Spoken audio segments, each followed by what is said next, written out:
Hello, friends, new and true.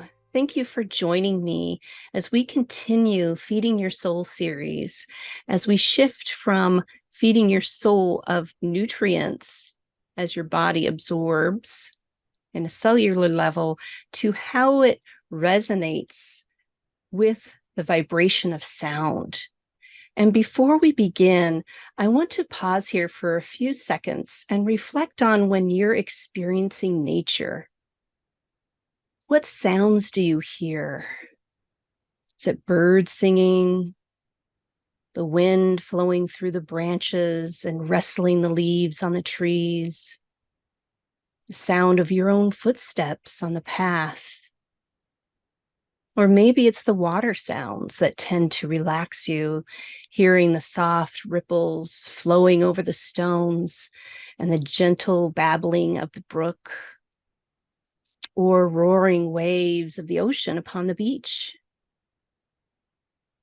Also, another way to lift your spirits and feeding your soul is listening to your favorite music or song. And pausing here again, just reflecting on that. If you're turn on the radio or hear it on your playlist, how is that resonating with you? It actually changes your mood, opens you up, and possibly moves your body. And even after that brief description, check in with yourself right now and see how you feel. Maybe there's less tension in your head, feels lighter, or your body feels a little more relaxed. Our minds are so powerful. We can actually have these experiences without being in nature or literally listening to that music, because these frequencies are stored within our memories. And they're even resonating in our cells. And also, I want you to really think about this, how sound has been here since the beginning of time. As we evolved from language, there were sounds of coming from voices, singing, chanting, clicking, mimicking other animals. Sound is passed down from our ancestors, rooted in DNA and working again on that cellular level. So let's take drumming, for example, which can be traced back thousands of years across continents globally. And what comes to mind is how still to this day, indigenous people use drums to communicate. They use them in celebrations and to connect with the ancestors. So sound is another way to feed your soul. And that is why I invited my next guest for this series, Sommer Leigh, the founder of Sound Science Soul. I just love even saying that, Sound Science Soul. She developed a brand for herself, utilizing media, lifestyle, and wellness to support people such as yourselves to utilize sound intentionally to feel better. She spent nearly a decade as a rock medalist, music journalist, and promoter, eventually leading her on a healing journey. When I met Sommer a few years back, I enjoyed hearing about her approach and how not only does she teach about the benefits of sound from both a spiritual and scientific perspective, but she also encompasses the mind and body connection and offers guided meditation. Also, what I love about Sommer is she too is a lifelong learner, always open to connect with others to discover more about herself as she learns different ways and practices about sound to share with others. She has the courage and commitment also to be a way shower as she continues to shine her light in a vast variety of communities. It is my honor to share with you, Sommer. Welcome, Sommer. Thank you. That was a really beautiful introduction. You have a great understanding of sound and its importance and how it affects us and the the history of, how sound has been so intertwined in our lives and communities and who we are. Yeah, it's so needed for people to understand that, how it's developed. We tend to get caught up in technology and other aspects and really forget to bring it down to basics, right? The sound level, literally. Oh, and before we begin to unpack all the good stuff, Summer, can you share a little bit about yourself with our viewers and listeners? Yeah. From what level? There's so many layers that, um, I have because of this journey I've been on. There's just so many ways that I've evolved and changed in this whole journey. So, um, I guess starting from the earliest, I was, born into generational trauma, and then had lots of trauma myself. That was kind of the early beginnings. And then I went, yeah, just kept going through difficult times throughout life for sure. And then I wasn't very influenced by music growing up, through friends and family. My grandmother was a country western singer, and that was a passion of hers that she really uh, kind of had to give up because she had 6 kids. Mm. But she, and it was revolutionary. This was like the 50s, and she was performing at all these, local venues and making records, and being a female in that industry at that time. And so I grew up with her singing a lot. She was no Mm. longer a musician, but it was like that core was there. I was very impacted, um, through music at that point. And then I, became a music journalist and promoter at some point in my life too. And that was also impacting to me. It was an amazing time in my life. I had so much fun. But the music industry is also very dark. Mm. And so it was this thing that I was really passionate about and really enjoyed, and helped me in so many ways. But then I saw a lot of its darkness too. And it was in that experience where I started to understand more about the importance of sound. It was like the seed was planted, and I didn't really know what it all meant. It took many years to kind of evolve through that and start to understand, because I was using it for my own coping for sure, and I was recognizing that it was helping me to cope in some way. But then, as time went on, as I learned more and more and started reading more and understanding my own healing journey, then I started to understand just the expansiveness of sound.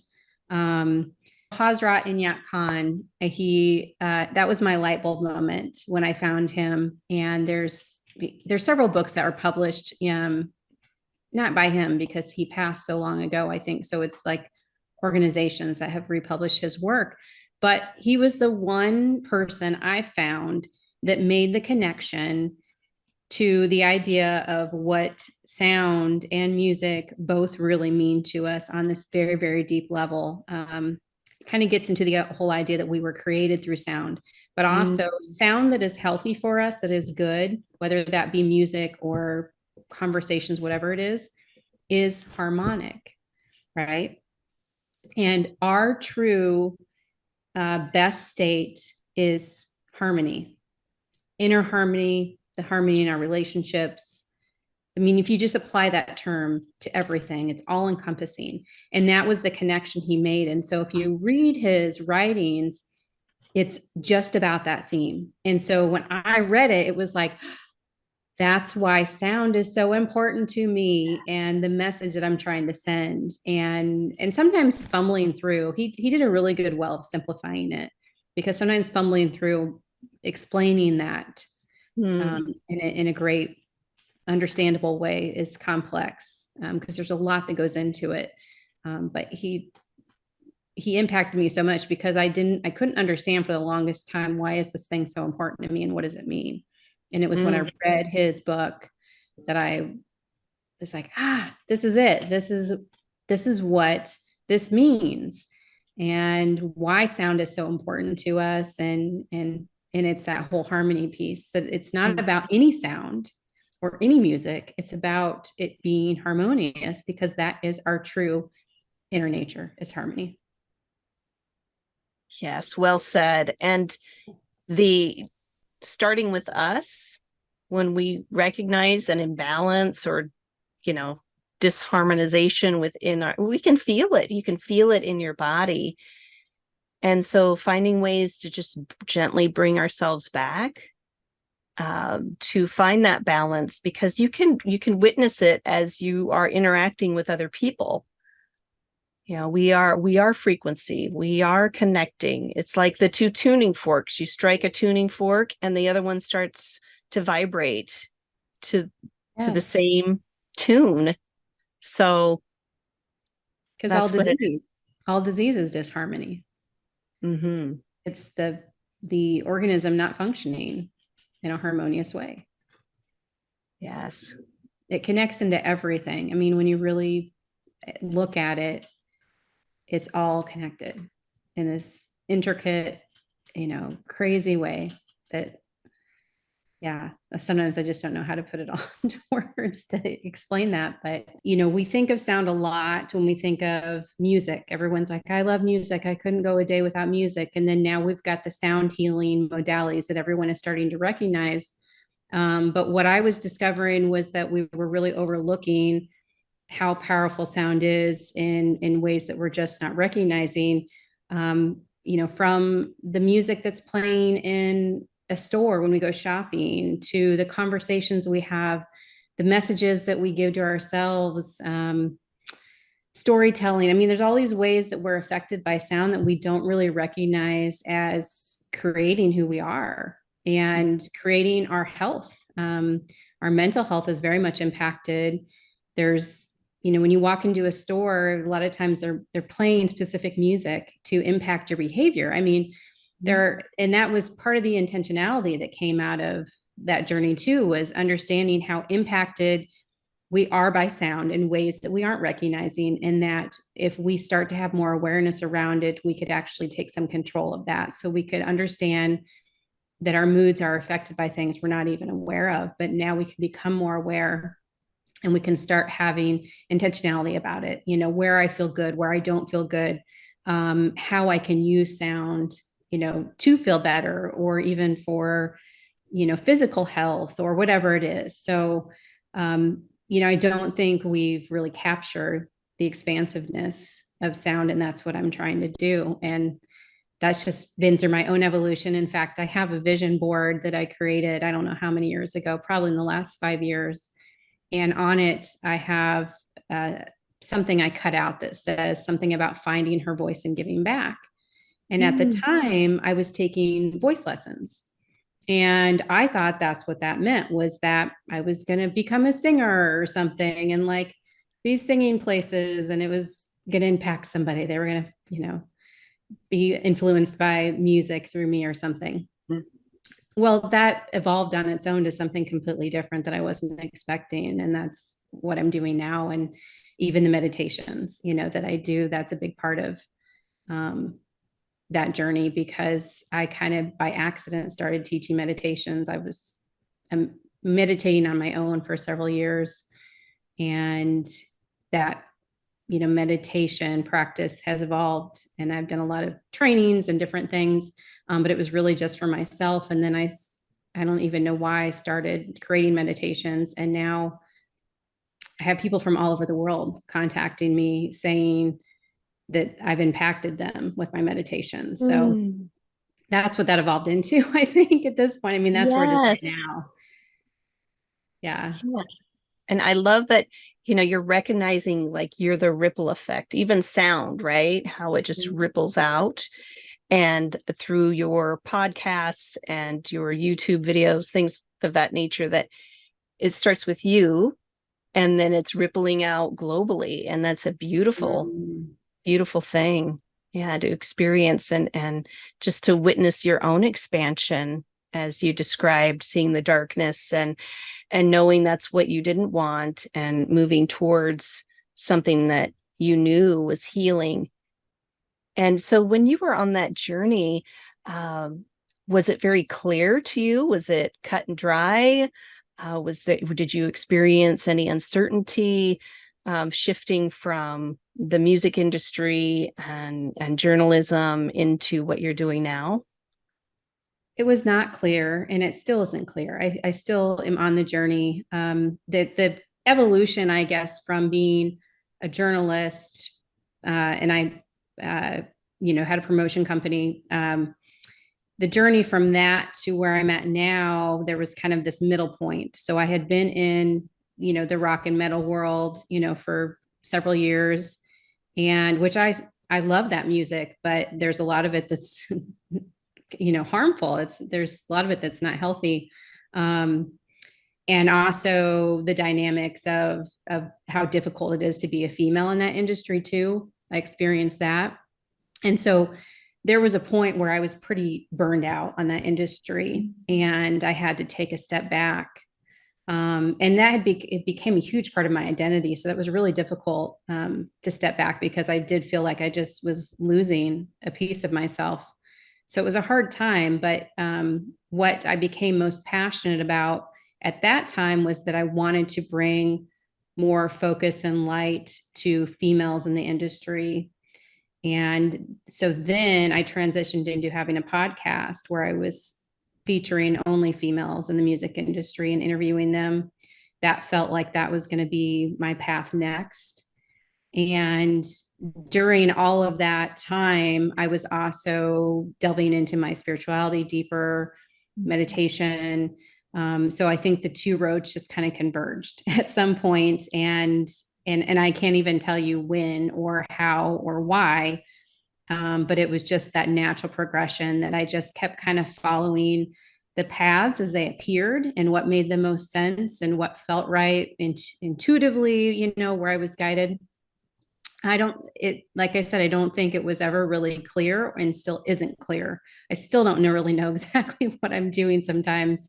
But just listening to, my inner voice or whatever that, that's guiding me and trying to figure out, how do I serve myself, my Hmm. own evolution, as well as serving a greater good too in the process. Yes. Thank you. Thank you for sharing that, Summer, and being transparent because that's what the journey is. That's what I've discovered. It's like, our minds say, oh, if we follow this path and, 1 + 1 = 2 kind of thing, then you're going to get over here.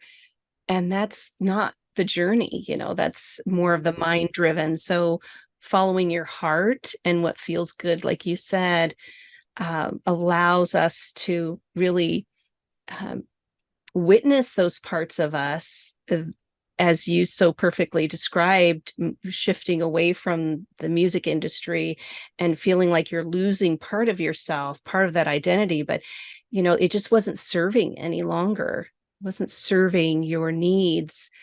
And that's how we get to choose, right? We get to choose, but it's very scary. It can be very scary. There's a lot of uncertainty. I feel like sometimes I'm fumbling around in the dark for the light switch. I don't know if you feel the same way, For sure. but that's kind of what I experienced there. Yeah. So with the sound, can you describe to us with the sound science soul how that works? What you're doing there with your business, um, how you support communities or individuals? What does that look like? Yeah. Well, so part of it is that a media company, so I'm providing information and education. That's a big part of it. Um, a little bit more about my background, so this will make a little bit more sense too, is that, I was a promoter, and also I've had a digital marketing company for almost 20 years. And so in both of those roles, I would say the best term to describe those is kind of like a consultant. I'm the way my brain works, the type of um, gifts I have, what I'm good at is this role where I can kind of see the bigger picture.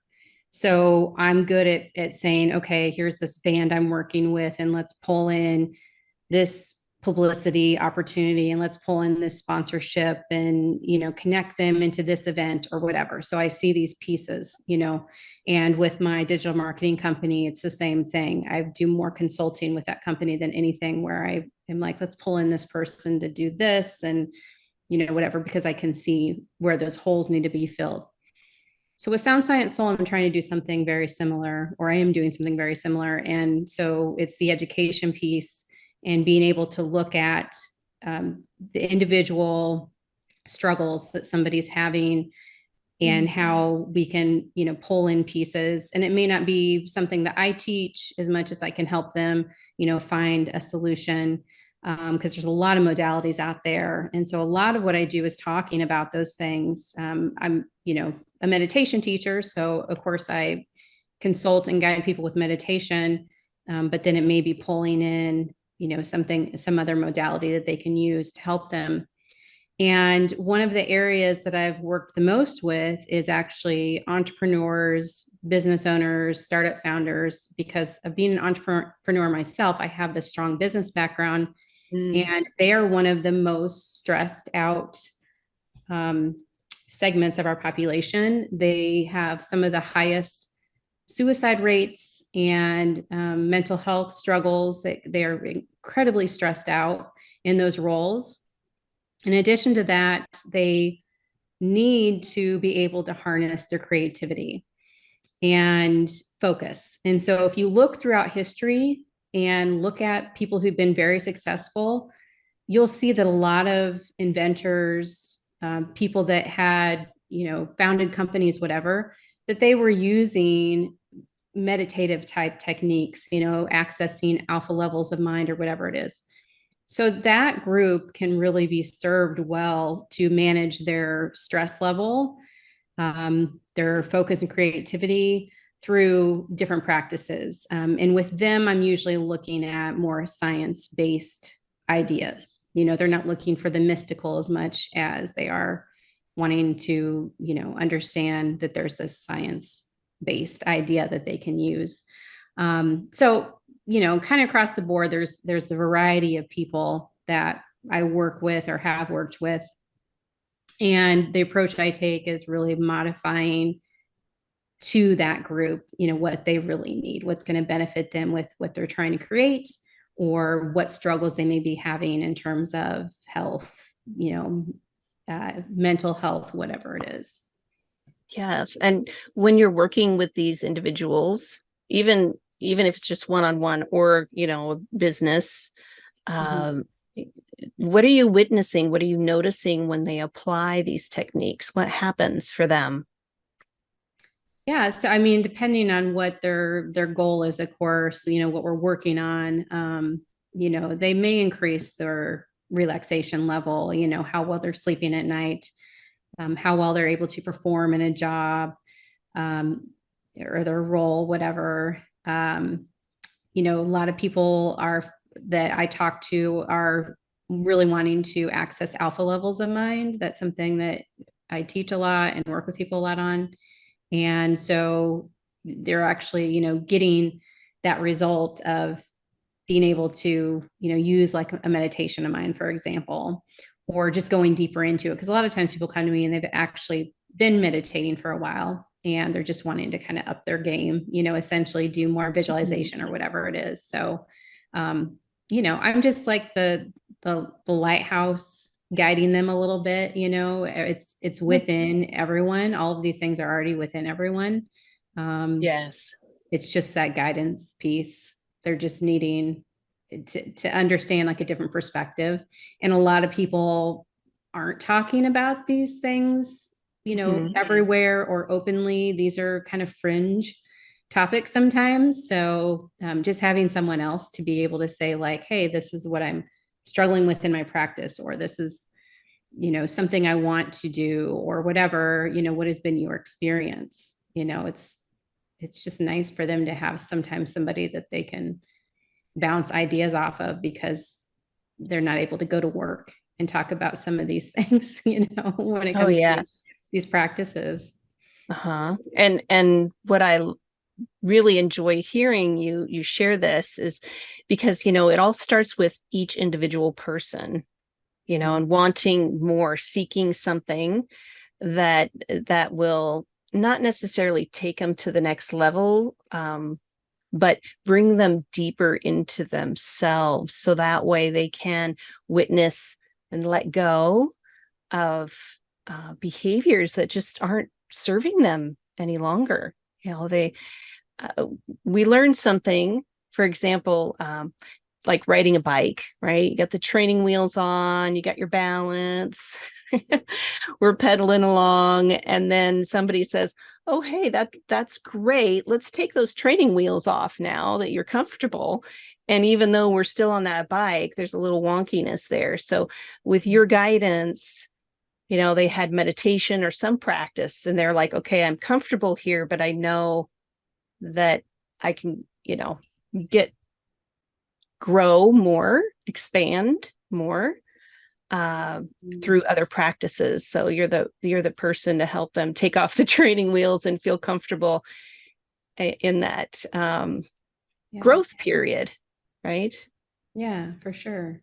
So also, while you were sharing, um, I'm curious about what it looks like when you do a meditation. So would you be open to sharing something with us that you feel that the majority of people are having challenges with, like, for example, overwhelm, anxiety, um, those types of imbalances that is happening right now globally? Yeah. Um, well, a couple practices that come to mind. First off, one is breathing, and I know that there's a lot more emphasis on the idea of breath work. There's a lot more people talking about that and teaching that. I myself struggle a lot with anxiety, and I discovered this breathing technique that I teach people a lot, and it's just the idea that we can soothe our parasympathetic nervous system, or induce our parasympathetic nervous system, simply by a certain breath technique. And all it is breathing in through your nose or your mouth, doesn't matter, either one, holding slightly as long as you want to, and then breathing out for an extended amount of time. So you want to breathe out for as longer than you inhaled or held. Mm-hmm. And doing that just a few times, you'll be really surprised, because it seems so simple. But it really does, that longer breath, for whatever reason, actually, kicks in that parasympathetic nervous system. And, that's what prepares our body for rest and digest or whatever. So it just automatically, so whatever, if you're being triggered in a conversation, or, by something emotionally, or you're stressed, maybe you have driving anxiety. I mean, all these things that come up that affect us. And that simple exercise can be really, really effective. I use it all the time. And it's one that I've taught when I've actually even been in workshops too. Um, the other one I would want to share, though, is also the accessing alpha levels of mind. That's something that there's more light coming to it. Whenever we meditate, we're accessing those levels too, but there are, a lot of intentional uses we can do with accessing alpha level of mind. We can do visualization exercises so that we can, create things in our life we want to. We can, focus on our healing, just be more relaxed, sleep better. There's all these ways it can be accessed. And I have a lot of meditations around that on my YouTube channel that people can check out too. But one of the best ways, once you've started to be able to, because sometimes people in the beginning, when they start, it may take some time to do some different meditation practices. And the best thing to do when you're starting out is to actually do it in the morning, because you're already in alpha Mm-hmm. somewhat.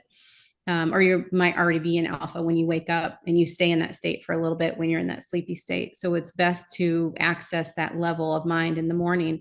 But once you have done that, you can access it any day of time. And one of the best ways to do that is simply to sit and relax every single part of your body one at a time, from the bottom of your feet to the top of your head. Then look at a wall and slightly up, and just gaze until your eyes kind of start to just want to naturally drift down. And then you might be able to just do that and be an alpha, but then you could then count down from 50 to 1 as well in order to just deepen that alpha state. And then just stay there as long as you need, to feel more relaxed, you can feel more rested after doing an alpha exercise. You can do some visualization, whatever you're needing at that time. So that's a pretty simple exercise that you can get yourself into alpha state at any time. Yes, I so agree with that. What challenges do you think people face when they are attempting a new practice such as that? Hmm. Well, of course, the biggest complaint with meditation is people feel like they can't shut off their mind. And someone who's new to meditation will almost always say that, and they think there's something wrong with themselves. Mm-hmm. And it's just like this constant explanation of like, no, that's completely normal. People who meditate all the time experience the same thing. It's very, very normal, and it's not about that you're stopping the thoughts even. Mm-hmm. It's very important to understand that it's more about becoming more observant of the thoughts.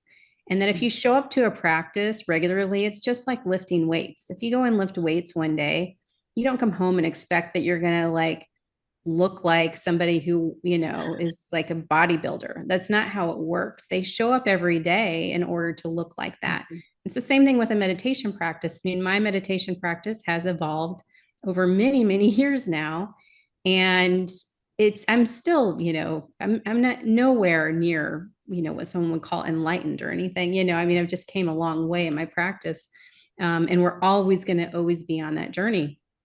And so it's important for people to understand just show up every day for whatever it is, 5 minutes, and have some kind of meditative practice. And over time, you will notice that you become more observant of your thoughts. You are Mm-hmm. less reactive to them. You may have fewer, you may not. That may never, happen. So I think that is the biggest thing I hear. People who are learning to access alpha state don't always understand what that is, or how do I know when I get there, etc. And it's one of those things that you just kind of know when you get there, but also you can think of it as that, like when you're daydreaming, or when you first wake up and feel that grogginess. That's a pretty good indicator that you're probably an alpha, because we don't really know for sure if you're an alpha, or even in theta or delta. You could be in an even deeper state. Mm-hmm. Without having like a brain scan done. You don't know, but those are kind of Yeah. indicators that you get there. Yes. And we all, because we go through those brainwave states when we go to sleep and when we're waking up. So we all have the capability to access them and use them. There's none of us that, oh, I could never get to alpha. It's not how it works. It's part of our Yes. biology. And I think it's the mind, right? The mind is constantly asking or judging or, you know, comparing of how to get there, what it looks like, because it doesn't know until you have that experience. And the more you're, just as you perfectly said, practicing, and it's not practice makes perfect, let me tell you that, because some days I sit there and I bring myself back. And then I find my mind going way over in left field somewhere.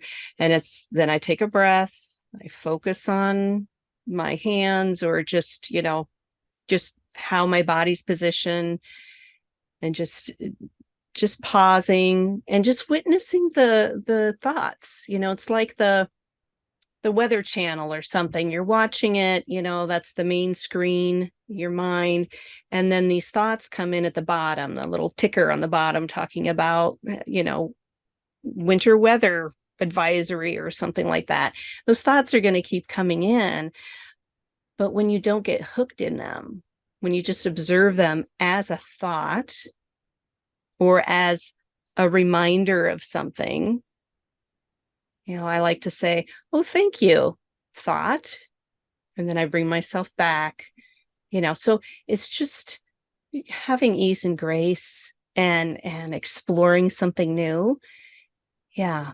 And I like the wall. I like that look at the wall, because some people, when they close their eyes, maybe they don't feel safe because of trauma in the past things. So looking at the wall and just allowing that soft gaze to happen. Yeah. And music, definitely music. So since we're talking about, feeding your soul with music, um, when you work with music, or when you apply music, or the theta waves, or whatever that is, what do you experience? How can you share about feeding on the cellular level with the frequencies, with the resonance of sound? Yeah. Well, there's a lot of ways you can use music for sure, in a practice and health, healing, wellness, whatever. Um, you can utilize frequencies, of course, and there's a ton of people that have created different frequency music and say it's for different usage. The actual research on that is not well established. So I like to tell people to just experiment and see how things feel, because different people find different things work differently for them. And that's important to Sure. understand too, is that sound affects us individually very differently. There are things that are irritating to one person, maybe because of trauma, that may be very healing and soothing to another. So it's important to listen to your own internal response and dialogue when you're using any type of music or frequency. And in terms of the frequencies, so there's all this music that is associated with a color. There's like or noise, they call it, I guess, brown noise and red Yes. noise and all these things. And so, for example, people are finding that brown noise is really effective for people with ADHD, and helping people who have a really busy mind and can't shut it off and things. Some people it doesn't work that way for, but some people find a lot of relief and they're able to focus, or they're able to sleep, or whatever it is. And so, but again, it's that experimentation with, how does this work for me? Does it have that effect? Does it make me more irritable? And it's that awareness piece, increasing the awareness so we understand. But we can then use music itself, I've created different playlists before that guide me through my day. I mean, the idea of the Indian, I think they pronounce it rajas, where they have different music for different times of day, and it's to represent the flow of that time of day. And it is to help somebody become very present in feeling that piece of a day. So what the morning is supposed to feel like to us, how we're supposed to really absorb into the energy of a morning or the afternoon or whatever. And so you can create your own version of that with playlists that make you, do you need something that makes you feel a little bit more alert in the afternoon?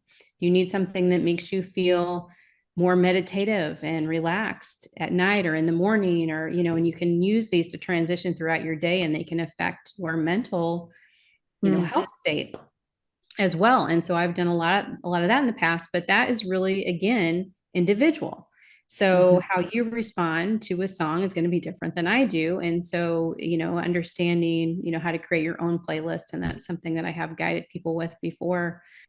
Yes. And thank you for bringing that up about the Rajas, because I think a lot of people don't even subconsciously, they're not aware of what they're exposing themselves to.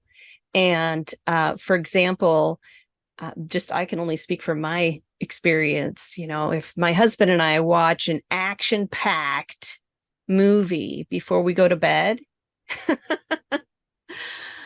yeah, that I can just feel it. When I really have to practice. I have to really put in a practice of, okay, I'm grounding, I'm clearing whatever that is, images, or um, just to have a foundation of calmness before I Mm. go to bed, because I will, this is me though, I tend to take things to bed with me. So energetically, right? So these sounds, the noises, the flashing lights, all that stuff, there's a lot of that in those action movies.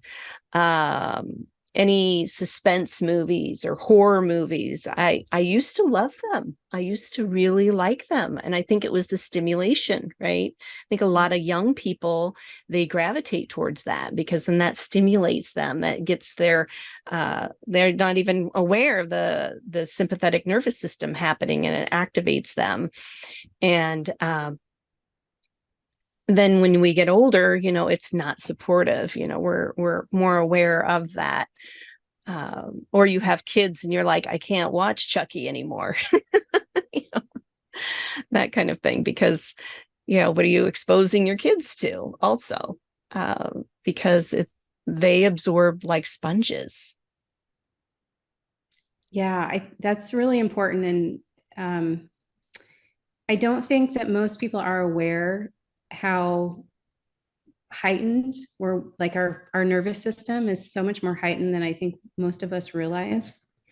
And it's affecting us, it's affecting our health, it's affecting our relationships, how we feel, all these things. And we're just not aware because there's a lot of noise Mm-hmm. and in media, whatever, that you're affected by, watching a movie, but even just walking around in daily life, conversations that are had, what you're hearing when you walk into a store, but also noise that we don't even consciously realize is affecting us.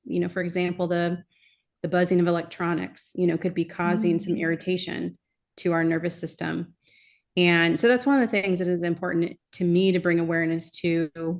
I mean, there is a whole noise pollution thing. There's a lot of noise that we're impacted by. And we are biologically meant to, feel some irritation. We're meant to be on alert. We're Mm-hmm. meant to respond to noise. So can you imagine the impact that a lot of those noises that we just act consciously like we ignore, but our nervous Mm-hmm. system is still responding. And, um, I'd like people to be more aware of how those things are impacting them and how they can, actually make some changes in their lives to Mm-hmm. address some of those things. I think on a greater scale, I'd love if, because there is a thing called acoustic design, and the idea that we can build cities and homes and all these things that take into account how acoustics affect us. And that is important and not something that's being done on a wide enough scale. But there are cities that are starting to recognize that.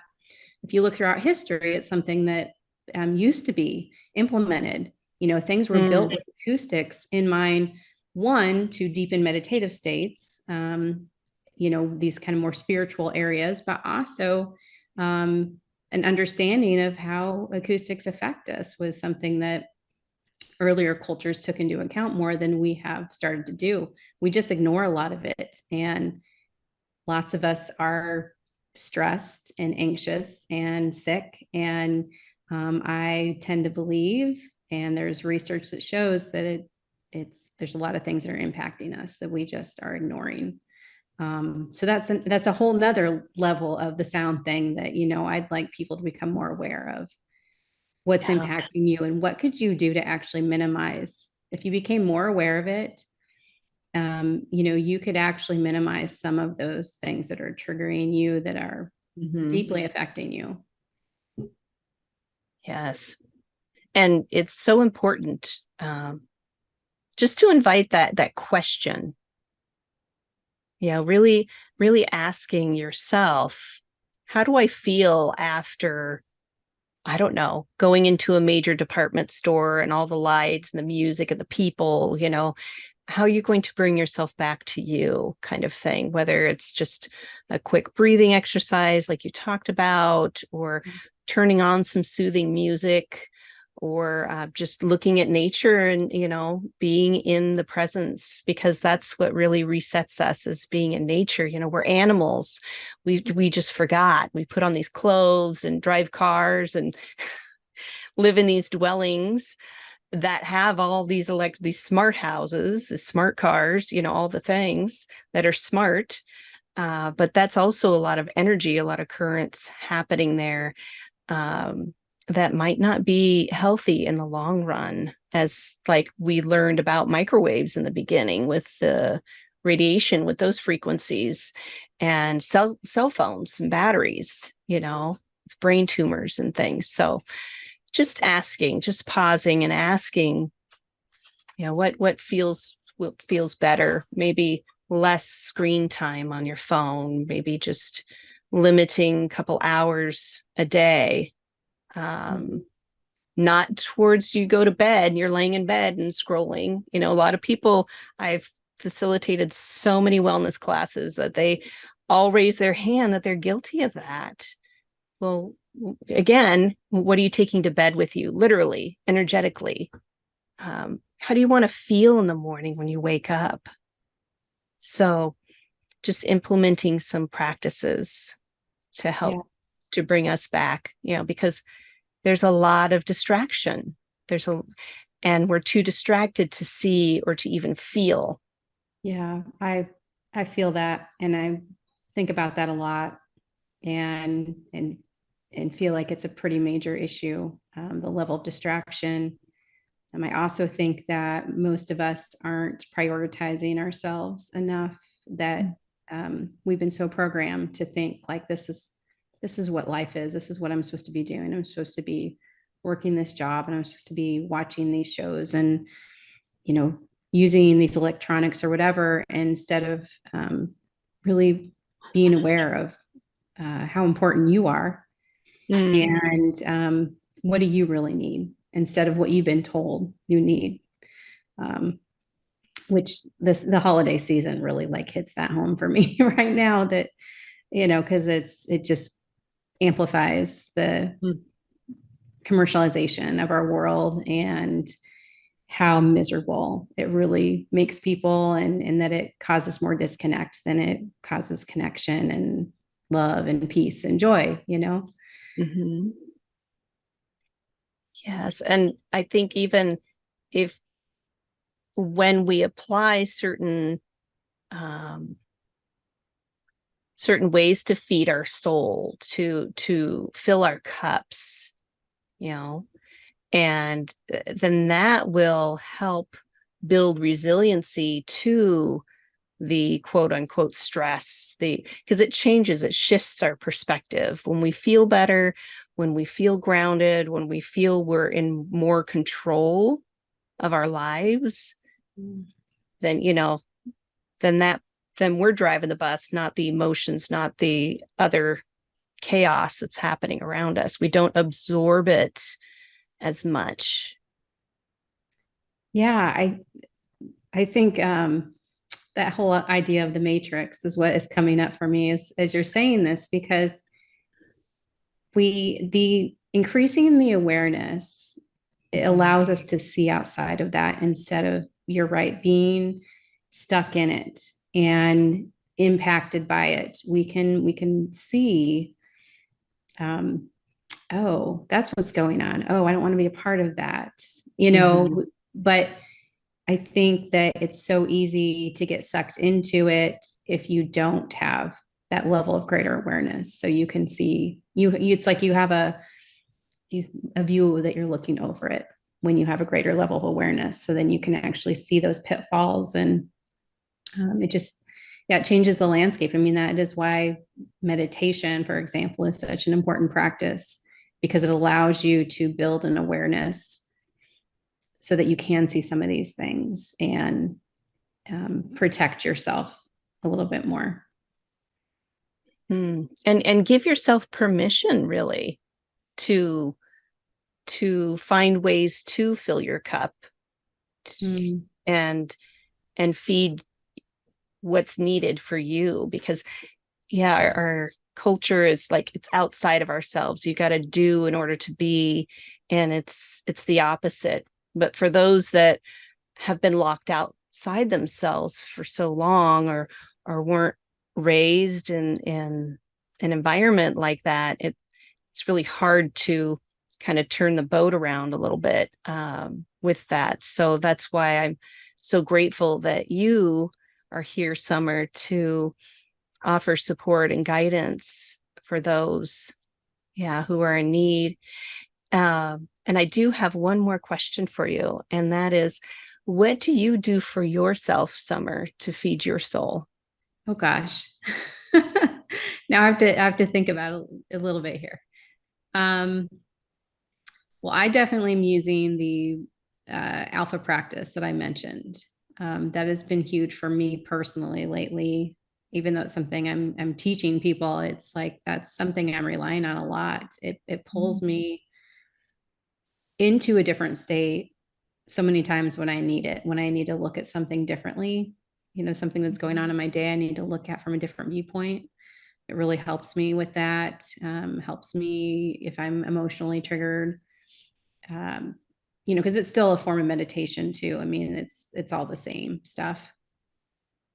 And so I would say I'm relying a lot on that practice right now. And that's why I kind of hesitated, when you asked that, because my practices change all the time based on what I'm going through, what just feels needed personally, collectively. I don't know. I mean, I'm constantly evolving in what I'm using. But I would say right now that has been my most helpful practice is is because it's that awareness piece. It's being Mhm. able to in fact, I do something else when I'm walking or hiking or running or whatever it is I get trying to get into a meditative state. And what I say is, I just keep repeating, get below the emotion, get below the emotion. And that gets me into where I've become, it must be alpha state, I'm guessing. But I start to just experience life in a present moment Mhm. instead of in being, because when you're walking, running, whatever, that's when you start to think a lot too. All the thoughts, the ruminating thoughts come up, during a practice like that or an exercise like that. And so for me, that rumination sometimes is good creativity, but a lot of times it's negative stuff too.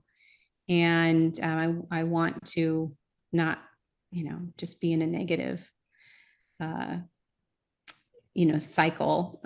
So that phrase, get below the emotion, get below the emotion, and that allows me to get into a calmer meditative state. And then a lot of creativity does come out of that as well. Um, but yeah, I would say it's utilizing alpha states a lot is what I do for myself, because otherwise, yeah, my life is super busy running businesses and taking care of kids and navigating trauma, and all these things that I'm trying to work on in my life. And yeah, to answer your question. Yes. Yes. And it sounds like you're doing a wonderful job and I always say, like, we're getting ready to get ready to get ready to get, it's just all about the next, right? We're doing what we can, we're doing our best, and our best is good enough, and we're getting ready. And then something comes in, it's like, oh, okay, getting ready for that. And I love hearing you talk about different tools you have in your toolbox to use, whatever's resonating for you at that time, because, you can't just say, okay, well, I just need to sit down and meditate for 2 hours today. Well, that's not going to work. If your mind is constantly thinking about the five other things that are going on and time is limited. So yeah, doing what you can. This is for everyone that's listening and watching, just doing something very simple that's easy to digest, that you feel, oh, yeah, maybe I'm not a heightened 9 or a 10 on the scale right now. Maybe I'm more of a 5 or a 6. I can feel the subtle shift. That's what it's all about, is recognizing when you're applying whatever technique, then you can recognize, reflect on it, really reflect on it. Don't say, oh, yeah, I feel better. Next, because then you're just ensuing that again. And then that's again, sympathetic nervous system and going up and down. So, yeah, I liked hearing that you don't have just it's always this one thing. It's more about applying what is needed and what feels good at that moment. Yeah, for sure. Wonderful. Well, for those who are interested in connecting with you, Summer, what is your contact information? You can find my website at www.soundsciencesoul.com, of course. You can email me at soundsciencesoul@gmail.com. I'm also on TikTok, Instagram, Facebook, all Sound Science Soul. Just, search for that and it'll come up. There's a Facebook group, that's our community. And if you go to the website, there's actually a portion on the website that says join our community, and that'll take you to the Facebook group. And I'm on Insight Timer. I'm a meditation teacher on there. That's a free meditation app. So you can find my meditations on there. You can search for either Sound Science Soul or Sommer Leigh on there. And we just released our first meditation audiobook, and it's on Oh, Audible. exciting. Yeah, it's on Audible and any other like audiobook platforms it should be on. And it's guided morning meditations and affirmations, create peace and feel better. But if you go to Mm. Audible, you can probably just search for Sound Science Soul or Sommer Leigh and it should come up too. So yeah, so that's where we're at and what we're working on. And if you go to the website, most of those things you can navigate to from there as well. But check them out. Whatever resonates with you, check me out there. Oh, that's great. That's great. And I'm so excited for you and to witness your expansion as you're supporting others and yourself, most importantly, and Mm. bringing that forward to build a community, which is beautiful. Yeah, thank you. I appreciate that a lot. You're welcome. Well, again, thank you, Summer, for joining us. And thank you, friends, for again tuning in and watching as we continue Feeding Our Soul series.